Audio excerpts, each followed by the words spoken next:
하나님의 말씀은 열왕기상 12장 25절부터 33절까지 말씀입니다. 여로보암이 에브라임 산지에 세겜을 건축하고 거기서 살며 또 거기서 나가서 분우엘을 건축하고 그의 마음에 스스로 이르기를 나라가 이제 다윗의 집으로 돌아가리로다.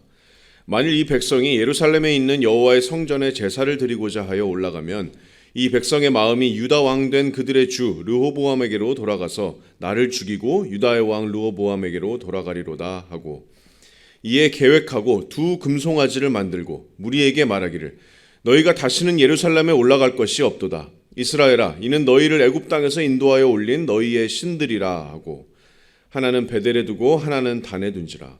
이 일이 죄가 되었으니 이는 백성들이 단까지 가서 그 하나에게 경배함이더라. 그가 또 산당들을 짓고 레위 자손 아닌 보통 백성으로 제사장을 삼고 여덟째 달 곧 그 달 15째 날로 절기를 정하여 유다의 절기와 비슷하게 하고 제단에 올라가되 베델에서 그와 같이 행하여 그가 만든 송아지에게 제사를 드렸으며 그가 지은 산당의 제사장을 베델에서 세웠더라. 그가 자기 마음대로 정한 달 곧 여덟째 달 15째 날로 이스라엘 자손을 위하여 절기로 정하고 베델에 쌓은 제단에 올라가서 분향하였더라. 아멘. 여러분, 열왕기상 지금 저희가 말씀을 보고 있는데 열왕기상과 또 열왕기하 말씀을 계속 읽으시면 특히 북이스라엘 왕들이 얼마나 악했는지 계속해서 기록하고 있습니다. 그 왕들을 성경에서, 특별히 북이스라엘의 악한 왕들을 성경에서 어떻게 묘사하고 계신지 여러분 아시나요? 이렇게 표현합니다. 여로보암의 길로 행하는 자들이다, 이렇게 묘사합니다. 열왕기상, 열왕기하 계속해서 성경은 많은 여호와 보시기에 악했던 그 북이스라엘 왕들을 여로보암의 길로 행하는 자들이다, 이렇게 정죄합니다. 대체 여로보암의 길로 행하는 것이 어떤 것이길래 악한 왕들을 이렇게 표현하는, 묘사하는 대명사가 되었을까요? 오늘 본문 말씀에 그 답이 있습니다. 자, 남북으로 분열된 이스라엘의 북쪽 10지파의 초대 왕이었던 여로보암의 타락의 말씀이 오늘 기록되어 있습니다. 우상을 숭배하면서 자신과 또 자신의 백성과 자신의 나라를 여호와 앞에 타락으로 이끄는 자가 바로 여로보암입니다. 여로보암의 길로 행하는 것은 그래서 우상숭배, 타락한 우상숭배의 길로 행하는 것입니다. 그래서 오늘 말씀을 통해서 저 여러분들도 교훈을 얻기를 원합니다. 여러분, 여로보암은 이방신을 섬기던 자가 아니었습니다. 솔로몬 왕의 신하였고 또 오직 유일하신 여호와 하나님을 섬기던 자였습니다. 하지만 왕이 되고 나서는 타락한 우상숭배의 길로 들어서고 맙니다. 자신뿐만 아니라 자신의 백성들을 타락하게 만든 장본인이 되었습니다. 우리도 마찬가지입니다. 우상숭배의 유혹은, 그 죄의 유혹은 언제나 우는 사자와 같이 우리 곁에 있습니다. 여로보암과 같이 종교적인 틀 안에서 우리도 충분히 우상숭배의 죄를 저지를 수 있습니다. 하지만 여로보암을 반면교사 삼아서 우리가 이러한 타락한 우상숭배의 길로 들어서지 않기를 원합니다. 여로보암의 길로 행하지 않기를 원합니다. 오직 주님만을 의지하고 주님만을 섬기고 온 마음으로 주님만을 예배하는 자들이 되기를 소망합니다. 오늘 본문 말씀을 보겠습니다. 오늘 본문 말씀을 보시면 여로보암의 그 우상숭배의 길이 점차적으로 그 단계가 높아지는 것을 볼 수가 있습니다. 그래서 그 세 단계를 살펴볼 텐데요. 타락한 우상숭배로 가는 길 1단계입니다. 자, 1단계는 어떻게 시작되냐면 마음에서부터 시작됩니다. 우상숭배는 내 마음에서부터 시작되는 겁니다. 25절부터 27절까지 말씀입니다. 자, 먼저 25절 말씀을 보면 여로보암이 에브라임 산지에 세겜을 건축하고 거기서 살며 또 거기서 나가서 분우엘을 건축하고 이렇게 말씀합니다. 지금 북쪽 10지파를 데리고 새로운 왕국을 세운 이 여로보암이 처음 한 일은 나라의 국방력을 강화하는 일이었습니다. 지금 전략적인 요지였던 이 세겜과 분우엘에 성을 건축하고 나라의 방어 전선을 굳건하게 했습니다. 세겜에서는 거기서 살았다고 이렇게 기록합니다. 그래서 자신의 왕궁을 이 전략적인 요새 지역에 건설했음을 알 수가 있습니다. 이 세겜과 분우엘은 북이스라엘의 경계에 있는 아주 전략적인 요지였습니다. 그래서 나라의 안정과 평화를 위해서 이렇게 힘을 쏟는 것 자체가 잘못된 일은 아니죠. 하지만 여로보암의 진짜 문제는 마음에 있었습니다. 이렇게 국력에 투자를 한 이유가 뭐였을까요? 여로보암의 마음의 소리를 한번 들어보겠습니다. 26절을 보시면 이렇게 기록합니다. 그의 마음에 스스로 이르기를 나라가 이제 다윗의 집으로 돌아가리로다. 자, 다윗의 집이라는 것은 예루살렘에 있는 남유다를 가리키는 말입니다. 아니 이제 북쪽 지파들의 어떤 지지를 얻어서 나는 이제 북이스라엘의 새로운 왕국을 건설했는데 왜 마음에 스스로 여로보암이 이제 나라가 다윗의 집으로 곧 남유다로 넘어가리로다 이렇게 걱정하고 있었을까요? 27절을 보시겠습니다. 27절을 보시면 만일 이 백성이 예루살렘에 있는 여호와의 성전에 제사를 드리고자 하여 올라가면 이 백성의 마음이 유다 왕된 그들의 주 르호보암에게로 돌아가서 나를 죽이고 유다의 왕 르호보암에게로 돌아가리로다 하고. 자, 남북으로 이제 갈라지긴 했지만 우리 북쪽 열지파들이 예배를 드리려면 어쨌든 유다 지역에 있는 예루살렘에 가서 여호와의 성전에 가서 예배를 드리게 될 텐데, 그러다 보면 이 백성들이 남유다의 왕 그 르호보암에게 호의를 얻어서 아니면 르호보암을 더 좋아하게 돼서 결국에는 나를 배신할 거 아니냐, 이렇게 지금 마음에 스스로 이르고 있는 겁니다. 뭐 근거 없는 생각은 아니었지만 지금 뭐 전혀 일어나지도 않은 일이죠. 그럴 기미도 보이지 않은 일입니다. 여러분, 이 여로보암의 마음이 올바른 마음이었을까요?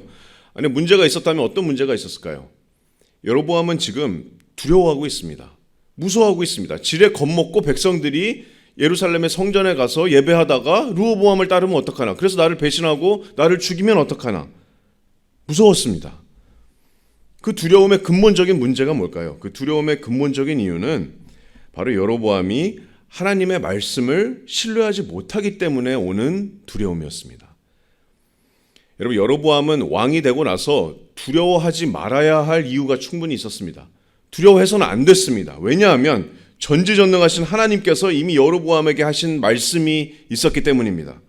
여로보암을 왕으로 세우신 하나님의 약속이 있었는데 그 말씀이 바로 어제 본문이었던 열왕기상 11장 35절 말씀입니다. 하나님께서 여로보암에게 내가 그의 아들의 손에서 나라를 빼앗아 그 열 지파를 내게 줄 것이요. 38절을 보시면 네가 만일 내가 명령한 모든 일에 순종하고 내 길로 행하여 내 눈에 합당한 일을 하며 내 종 다윗이 행함같이 내 율례와 명령을 지키면 내가 너와 함께 있어 내가 다윗을 위하여 세운 것 같이 너를 위하여 견고한 집을 세우고 이스라엘을 내게 주리라, 이렇게 여로보암에게 약속하셨습니다. 왕을 주신 분도 하나님이시고 나라를 주신 분도 하나님이시고 네가 만일 나의 법에 순종하면 내가 너의 나라를 다윗의 집에 했던 것과 같이 내가 견고하게 하겠다, 이렇게 여로보암에게 약속하셨지만 여로보암은 하나님의 말씀을 신뢰하지 않았습니다. 하나님의 말씀 하나님의 말씀이고 두려웠습니다. 믿는다고 했겠죠. 말은 믿는다고 했지만 여로보암은 하나님의 말씀보다 더 안전한 장치가 필요했습니다. 두려워했습니다. 하나님의 말씀을 신뢰하지 못했습니다. 여러분, 마음의 문제입니다. 타락한 우상 숭배의 길로 가는 첫 번째 1단계입니다. 하나님의 말씀을, 분명한 하나님의 약속을 신뢰하지 못하는 마음에서부터 이 우상 숭배의 길이 시작됐습니다. 여러분, 우리 그리스도인들도 마찬가지입니다. 우리 하나님 말씀을 신뢰합니다. 그죠? 말씀을 안 믿는다고 하는 사람 어디 있습니까? 근데 우리가 스스로 마음에 이렇게 질문하거나 이렇게 걱정하거나 두려워할 때가 많습니다. 하나님 말씀을 주야로 묵상하는 사람이 복 있는 사람입니다. 우리가 아멘 할 수 있지만 정말 내가 즐거워하고 평안을 느끼는 게 뭔가? 넷플릭스 드라마나 다른 것들이 아닌가? 하나님께서는 영과 진리로 예배하는 자들을 찾으신다라는 말씀에 우리가 아멘 할 수 있지만 정작 주일에 예배드리면 내가 하고 싶은 거 못하는데, 아니면 돈도 더 못 버는데, 아니면 내 아이들이 학원에서 공부도 못하는데, 교회에 이렇게 헌신하면 내 직장이나 내 커리어나 내 학업에 지장이 있을 텐데, 이런 걱정의 마음이 있습니다. 몸을 떠나서 주와 함께 있는 것이 훨씬 더 좋은 일이나, 이런 말씀에 우리가 아멘 할 수 있지만 내 건강이 안 좋아지면 내 삶이 완전히 우울해지고 최대한 이 땅에서 누릴 거 다 누려야지 천국 갈 준비되는 거 아닌가, 이런 두려운 마음이, 이런 소리들이 마음에서 울려 퍼질 때가 있습니다. 여러분, 하나님의 분명한 말씀들을 내가 온전히, 말은 신뢰한다고 하지만 내 마음에서 온전히 신뢰하지 못한다면 결국에 그것은 내 가족이나 내 직장이나 내 커리어나 내 재물을 섬기고 결국에는 나를 우상으로 섬기는 우상 숭배로 가는 시작입니다. 하나님의 말씀을 내가 온전하게 마음으로 신뢰하지 못하는 것이 우상 숭배로 가는 첫 번째 길입니다. 여로보암에게도 마찬가지입니다. 타락한 우상 숭배로 가는 길은 하나님께서 주신 그 분명한 하나님의 약속의 말씀을 마음에서 불신하는 것으로부터 시작되었습니다. 자, 그 길이 2단계로 넘어가는데, 1단계가 마음으로부터 시작됐다면 이 우상 숭배로 가는 길의 2단계는 타협으로 이렇게 발전되게 됩니다. 마음의 불신이 타협으로 발전됩니다. 28절부터 30절 말씀입니다. 그래서 여로보암이 어떤 일을 했냐면 28절을 보시면 이외 계획하고 두 금송아지를 만들고 무리에게 말하기를 너희가 다시는 예루살렘에 올라갈 것이 없도다. 이스라엘아, 이는 너희를 애굽 땅에서 인도하여 올린 너희의 신들이라 하고. 마치 데자뷰와도 같습니다. 어디서 많이 들은 유명한 말이 떠오르지 않으신가요? 시내산에서 모세가 내려오지 않자 아론은 백성의 요구대로 금송아지를 만들고, 출애굽기 32장 4절을 보시면 아론이 그들의 손에서 금고리를 받아 부어서 조각칼로 새겨서 송아지 형상을 만드니 그들이 말하되 이스라엘아, 이는 너희를 애굽 땅에서 인도하여 낸 너희의 신이로다 하는지라. 여러분, 금송아지가 보이지 아니하는 하나님의 형상이 될 수 있습니까? 없습니다. 하나님의 존재의 본질은 영입니다. 하나님은 영이십니다. 디모데전서 6장 15절 말씀에도 어떤 사람도 보지 못하였고 볼 수도 없는 이시가 바로 이 신이 이렇게 기록한 것이 바로 우리 하나님이십니다.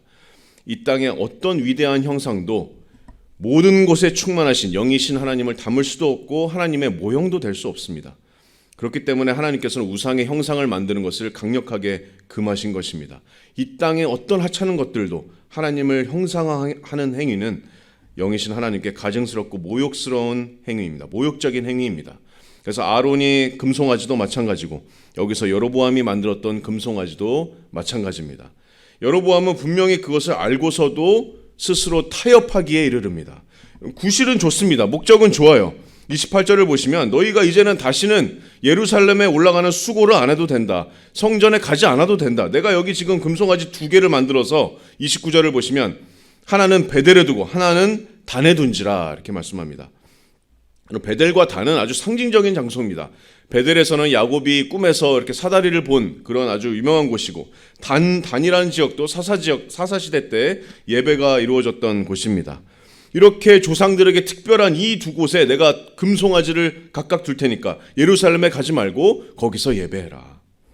진짜 이유는 얘기하지 않았죠. 자신이 두려워해서 하나님의 말씀을 신뢰하지 못하고 두려워하는 마음은 쏙 감추고 구실은 좋은 구실입니다. 큰일 아니다. 이 좋은 두 곳에서, 이 상징적인 곳에서 하나님을 예배하자. 좋은 목적이고 좋은 의도 아닙니까? 마음의 불신은 이렇게 진리를 타협하고 심지어는 종교를 자신의 목적을 위해서 이용하는 데까지 발전하게 됩니다. 결국에는 타락한 우상 숭배의 길로 들어선 겁니다. 30절 말씀에 성경이 이 일을 정죄합니다. 이 일이 죄가 되었으니 이는 백성들이 단까지 가서 그 하나에게, 그 금송아지 하나에게 경배함이더라. 좋은 의도였는데, 좋은 구실이었는데, 좋은 목적이었는데 진리를 타협하는 것은 크게 잘못된 것이 아니야, 이렇게 백성들을 설득했는데, 언뜻 보면 그럴싸했는데, 여전히 하나님을 섬기는 것 같았는데 교묘하게 진리를 타협하는 그런 일이었습니다. 여러분, 이런 일들을 저와 여러분도 주의해야 됩니다. 마음의 불신이 한 번, 두 번 말씀을 타협하는 것으로 발전될 수 있습니다.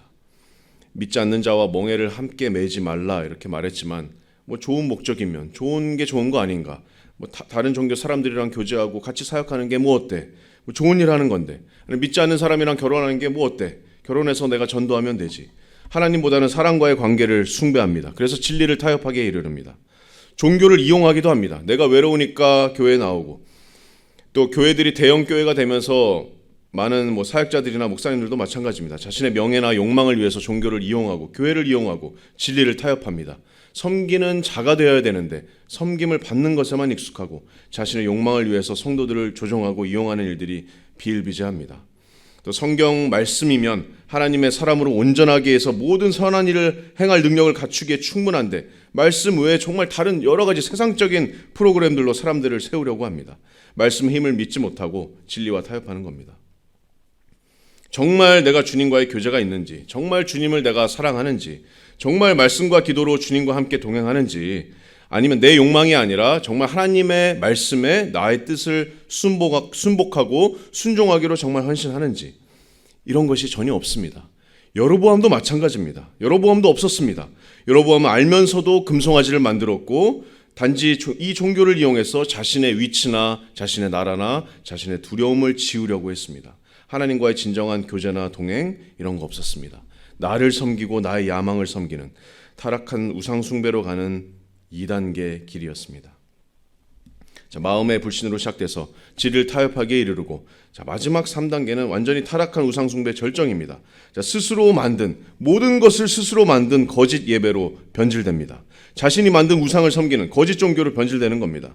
자, 31절부터 33절까지 말씀입니다. 자, 31절에서 33절 말씀을 보시면 이 히브리어 한 단어가 8번이나 반복되는데, 보통 이제 만들다라고 번역되는 이 히브리어 단어가 8번이나, 같은 단어가 8번이나 사용됩니다. 31절을 보시면 산당들을 지었다, 여기서 같은 단어입니다. 제사장으로 삼았다. 32절에 절기를 만들었다, 또 제사를 만들었다, 산당에 제사장들을 세웠다. 33절에 보시면 자기 마음대로 정하고 절기를 정하고 분향하였다. 같은 단어가 계속 쓰입니다.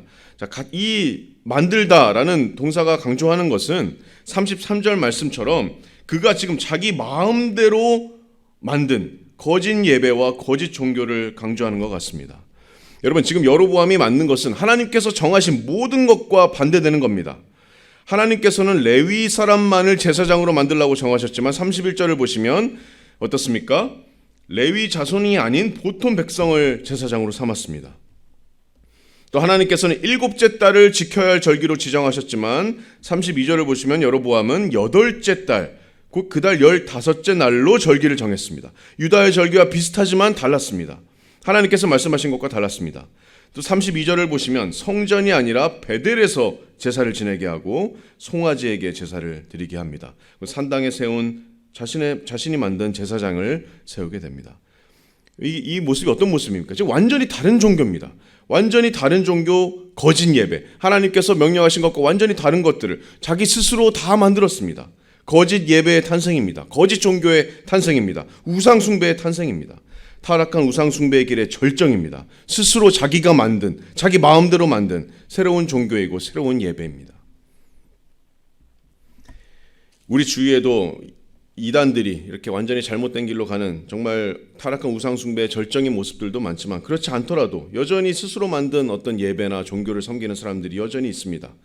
특히 코로나를 지나면서 성경 말씀을 다 무시하고 나의 편의와 관계의 불편을 피하기 위해서 온라인 예배만이 진정한 예배라고 얘기하는 사람들도 많습니다. 나 혼자만 하나님 잘 섬기면 되지. 스스로 다 만들었지만, 스스로 만들어낸 그런 예배지만 하나님께서 받으시는 예배가 아닙니다. 그리고 세상 사람들을 끌기 위해서 교회 안에 어떤 교회들은 타로점이나 세상에서도 보기 낯뜨거운 그런 공연이나 퍼포먼스를 예배당에서 행하는 교회들도 정말로 많습니다. 교회가 무슨 정신 수양이나 심리 테라피 받는 곳으로 변질된 교회들도 정말로 많습니다. 결국에는 거짓 예배입니다. 하나님께서 받지 않으시는, 스스로 만들어낸, 자신들이 만들어낸 하나님이 아닌 것들을 숭배하는 타락한 우상 숭배로 가는 그런 길입니다. 여러분, 우리가 이렇게 3단계 극단으로까지는 가지 않을지는 몰라도 오늘 말씀을 통해서 우리가 다시 한번 말씀으로 스스로를 경계했으면 좋겠습니다. 이런 타락한 우상 숭배의 길로 들어서지 않기로 다짐하는 시간이 되었으면 좋겠습니다. 여러분, 하나님 위에, 하나님보다 더 우선적으로, 하나님보다 더 내가 마음 가운데 평안을 얻고 즐거움을 얻는 것 모두 다 우상 숭배의 죄입니다. 재물과 하나님을 겸하여 섬길 수 없듯이 어떤 것도 하나님 위에 두고 우선순위로 우리가 그것을 예배할 수 없습니다. 그것이 심지어 나 자신이라고 할지라도 그것은 하나님께 죄가 되는 그런 행위입니다. 우리는 오직 하나님만을 가장 최우선으로 예배하는 자들입니다. 그렇게 하려면 우리가 잠언 4장 23절 말씀처럼 먼저 우리의 마음을 지켜야 할 줄로 믿습니다. 모든 지킬 만한 것 중에 더욱 우리의 마음을 지키기를 원합니다. 마음의 불신이, 하나님의 말씀을 내가 마음 가운데 진짜 깊이 신뢰하지 못하는 것이 우상 숭배의 시작이기 때문입니다. 여로보암에게도 그랬습니다. 말로만이 아니라 정말 내 마음으로 깊이 신뢰할 수 있도록 하나님 도와주시옵소서 우리가 기도하기를 원합니다. 또한 고린도후서 5장 7절 말씀과 같이 우리가 믿음으로 행하고 보는 것으로 행하지 아니하기를 원합니다. 진리를 타협하지 않고 말씀을 지키고 정말 순종하고 하나님의 뜻이 나의 뜻보다 우선이 되는 삶, 하나님의 말씀에 순종하는 삶, 그런 삶을 우리가 걷기를 원합니다. 그리고 마지막으로 오직 하나님께서 기뻐 받으시는 예배를 드리는 예배자들이 되기를 기도합니다. 그래서 시편 19편 14절 말씀이 우리의 매일매일의 기도가 되기를 원합니다. 나의 반석이시오 나의 구속자이신 여호와여, 내 입의 말과 나의 마음의 묵상이 주님 앞에 연락되기를 원합니다. 내가 스스로 만들어낸 예배나 내가 스스로 만들어낸 종교가 아니라 하나님께서 기뻐 받으시는, 하나님께서 말씀하신, 하나님께서 합당하게 받으시는 그 예배를 오직 참 유일하신 우리 하나님만을 온 전심으로 섬기고 또 그 하나님을 사랑하고 또 그 하나님과 교제하고 그 하나님과 동행하시는 저와 모든 성도님들이 되시기를 주님의 이름으로 축복합니다.